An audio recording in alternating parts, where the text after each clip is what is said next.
नमस्कार, राम राम, जय श्री राम। आप सबके बहुत बहुत स्वागत है, बहुत बहुत अभिनंदन है। आपके लिए एक प्यारा सा नाच गीत लेके आए हैं। कमेंट बॉक्स में ज़रूर बताइए कि आपका नाच गीत कस लाख। सुने प्यारा सा नाच गीत।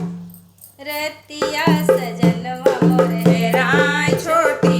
नदी, रतिया सजनवा मोर हेराय छोटी नदी, हेराय छोटी नदी, हेराय छोटी नदी, रतिया सजनवा मोर हेराय छोटी नदी, रतिया बीरनवा तोर हेराय छोटी नदी, रतिया बीरनवा तोर हेराय छोटी नदी, रतिया सजनवा मोर हेराय छोटी नदी। खोजते खोजते गायूं ससुर के कुंवनवा,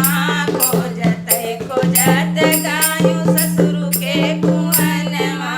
राजा बैठे महरिन के गो छोटी नदी, राजा बैठा महरिन के गो छोटी नदी, राजा बैठा महरिन के गो छोटी नदी, राजा बैठा महरिन के गो छोटी नदी, रतिया सजनवा मोर हेराय छोटी नदी, हेराय छोटी नदी हेराय छोटी नदी, रतिया सजनवा मोर हेराय छोटी नदी, खोजते खोजत गायूं ससुर के बगियवा, खोजते खोजत गायूं ससुर की बगियवा, ससुर की बगियवा ननदी ससुर की बगियवा, राजा बैठे नदी के गो छोटी नदी, राजा बैठा मालिनी के गो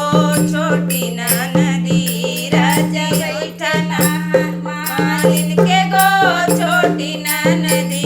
रतिया सजनवा मोर हेराय छोटी नदी, रतिया बीरनवा तोर हेराय छोटी नदी, खोजते खोजत गायूं ससुर के पोखरवा, खोजते खोजत गायूं